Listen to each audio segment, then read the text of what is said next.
आज का विषय है लीव रूल। लीव रूल के कुछ सामान्य नियम सबसे पहले देखेंगे। नियम संख्या 502, ये जो लीव रूल यानी इस्टेब्लिशमेंट का नियम संख्या 502 में वर्णन है कि 1 फरवरी 1949 को या उसके पश्चात नियुक्त होने वाले रेल कर्मचारियों पे ये नियम लागू होगा, अथवा 1 फरवरी 1949 से पूर्व नियुक्त रेल कर्मचारी जिन्होंने इस नियम में शासित होना चुना है, मतलब ये नियम को मानने के लिए चुना है। और तीसरा, अन्य कर्मचारी जिसे इस विशेष आदेश द्वारा इस नियमों के अंतर्गत लाया गया है, वो इस लीव रूल के अंतर्गत आएंगे। और नियम संख्या 503 में बताया गया है कि छुट्टी कोई अधिकार नहीं है, इसे रिजेक्ट भी किया जा सकता है, इसे अधिकार की तरह नहीं लिया जा सकता। जमा छुट्टियों पर बर्खास्तगी, नियम संख्या 504 में है, जमा छुट्टियों पर बर्खास्तगी हटाने या त्याग पत्र की तिथि से सभी समाप्त हो जाएगी। कहने का तात्पर्य ये है कि नियम संख्या 504 में बताया गया है कि अगर किसी को नौकरी से हटा दिया गया, बर्खास्त कर दिया गया, तो उसकी जितनी भी जमा छुट्टियां हैं सभी समाप्त हो जाएगी, उसका कोई लाभ उसको नहीं मिलेगा। हड़ताल, हड़ताल की कंडीशन भी दो हैं, दो तरह का हड़ताल होता है, एक वैध हड़ताल होता है, एक अवैधानिक हड़ताल होता है। वैध हड़ताल और अवैधानिक हड़ताल में क्या होता है कि एक औद्योगिक विवाद अधिनियम है 1947। तो 1947 के प्रावधान के अनुसार अगर कोई हड़ताल करता है तो उसको वैध हड़ताल बोला जाता है।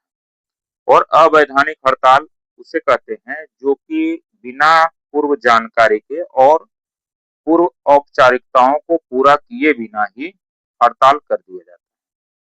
तो इसमें बताया गया कि जो एक नंबर है यानी वैध हड़ताल है, वैध हड़ताल के कारण क्या होगा, जो हड़ताल होगा उसमें सेवा में व्यवधान नहीं माना जाएगा, ठीक है। और संबंधित रेल प्रशासन रेलवे बोर्ड को संवर्धित किए गए बगैर अनुपस्थिति अवधि को भत्तों सहित या भत्तों के बिना जैसा भी मामला हो माना जाएगा, ठीक है। मतलब जैसा भी हो एक के लिए। लेकिन दूसरी कंडीशन में क्या है कि यदि अवैधानिक हड़ताल में कोई भाग लेता है तो उसे तत्काल सेवा में व्यवधान माना जाएगा और राष्ट्रपति की स्वीकृति के बाद ही उसे नियमित किया जा सकता है ना। राष्ट्रपति की स्वीकृति के बिना उसको नियमित, उस कर्मचारी को नियमित नहीं किया जा सकता जो अवैधानिक हड़ताल में भाग लेता है। नियम संख्या 505, 505 में क्या है कि एक प्रकार के अवकाश को दूसरे प्रकार के अवकाश में कैसे बदलना है। एक प्रकार के अवकाश को दूसरे प्रकार के अवकाश में बदलने का नियम है नियम संख्या 505 में। आवेदित अवकाश को सदा दूसरे अवकाश में नहीं बदला जा सकता, ठीक है, हमेशा ये बदला नहीं जा सकता है। कर्मचारी के कार्य पर लौटने की तिथि से जब कर्मचारी लौट जाता है, मान लिया कोई व्यक्ति किसी छुट्टी पे जाता है, जैसे सिक पे गया, और वो लौटने के तिथि के से 30 दिन के भीतर ही वो अप्लाई करना है कि उसको छुट्टी को परिवर्तित किया जाए, एक छुट्टी से दूसरी छुट्टी में परिवर्तित किया जाए। तो वो 30 दिन का है, 30 दिन के अंदर में उसको अप्लीकेशन देना है कम्यूटेड के लिए, परिवर्तित अवकाश के लिए। तो नियम संख्या 506 में क्या है, अवकाश का आरंभ, अवकाश का आरंभ कब होगा, और फिर नियम संख्या और समाप्त कब होगा, है ना। तो आरंभ होगा कार्यकाल स्थानांतरण से, जैसे कोई व्यक्ति को अगर अवकाश स्वीकृत किया जाता है तो वह अपना कार्यभार किसी को सौंप जाएगा। तो जब वो कार्यभार सौंप देगा, वहां सौंपने के बाद वो मुक्त हो जाएगा, वहां से उसका अवकाश आरंभ हो जाएगा। और समाप्त क्या होगा कि जिस दिन वो आकर के ड्यूटी रिज्यूम करेगा, कार्यभार फिर से ग्रहण करेगा, तो उसके पिछले दिन को वो समाप्त हो जाएगा। जैसे मान लिया कोई 9 तारीख को अगर सुबह में पदभार ग्रहण करता है, कार्यभार ग्रहण करता है, तो उसको 8 तारीख तक छुट्टी समझी जाएगी। इसके बाद क्या है, नियम संख्या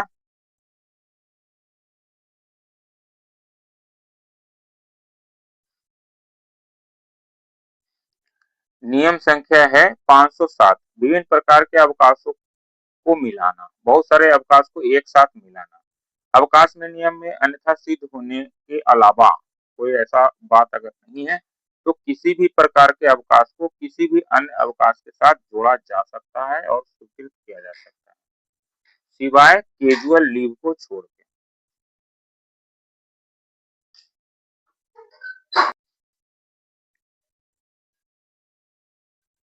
नियम संख्या 508, एनएच नेशनल हॉलीडे को छुट्टी के साथ अवकाश के आरंभ में और अंत में एक साथ लिया जा सकता है। आकस्मिक अवकाश के संदर्भ में यह मध्य में भी लिया जा सकता है और यह एनएच एक से ज्यादा भी होगा तो भी छुट्टी के शुरुआत में और छुट्टी के लास्ट में लिया जा सकता है। बीच में अगर कोई एनएच रहता है, अगर वो एलएपी लेता है या कोई दूसरी छुट्टी लेता है सीएल के अलावा, तो वह एनएच उस छुट्टी में गिना जाएगा, वो अलग से एनएच काउंट नहीं होगा। नियम संख्या 509, इसमें बताता है अवकाश के दौरान रोजगार विदेश में राष्ट्रपति के अनुमति के साथ ही स्वीकृति के साथ ही किया जा सकता है और अगर देश के अंदर अवकाश के दौरान अगर कोई रोजगार करना चाहता है तो उसे नियुक्ति अधिकारी के द्वारा स्वीकृति लेना अनिवार्य है। यह अनिवार्यता साक्षरता कार्य या परिवीक्षा के रूप में, यानी अगर टीचिंग और साक्षरता के रूप में अगर करता है तो इस पे लागू नहीं होता है। न ही यह सक्षम प्राधिकारी के अनुमोदन में स्वीकार की गई विदेश सेवा पे लागू होगा।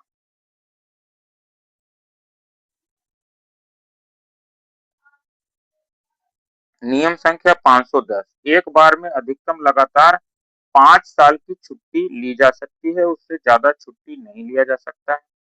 राष्ट्रपति लेकिन इससे ज्यादा भी छुट्टी स्वीकृत कर सकते हैं। ये है वर्णन नियम संख्या 510 में। नियम संख्या 511 में क्या है? अवकाश बढ़ाने हेतु प्रार्थना पत्र के आधार पर सक्षम अधिकारी प्राधिकारी द्वारा अवकाश को स्वीकृत या बढ़ाया जा सकता है।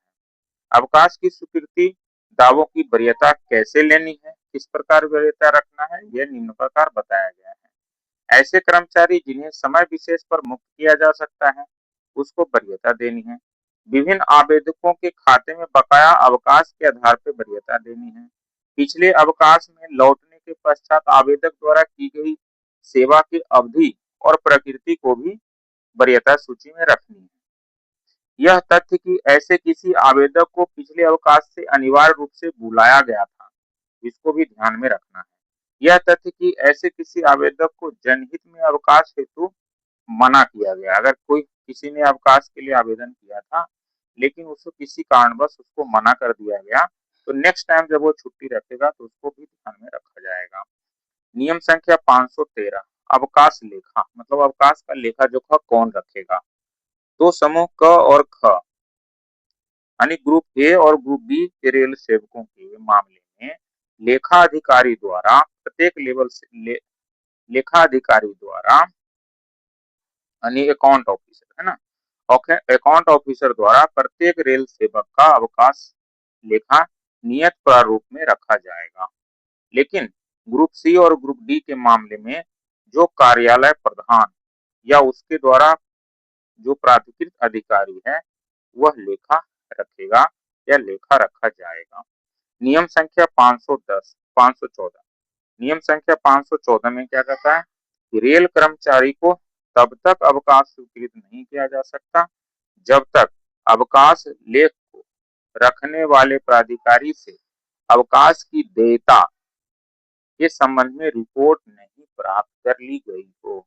मतलब छुट्टी अगर कोई कर्मचारी रखता है तो छुट्टी का विवरण, छुट्टी की विवरण और छुट्टी का लेखा जोखा जिसके पास है पहले वो छुट्टी उसके पास जाएगा और वो उसमें विवरण लिखेगा कि इसके पास कितनी छुट्टियां जमा है, ये छुट्टी पिछली बार उसने कितना लिया था, सारा लेखा जोखा लिखने के बाद ही उसकी छुट्टी स्वीकृत कर किया जा सकता है।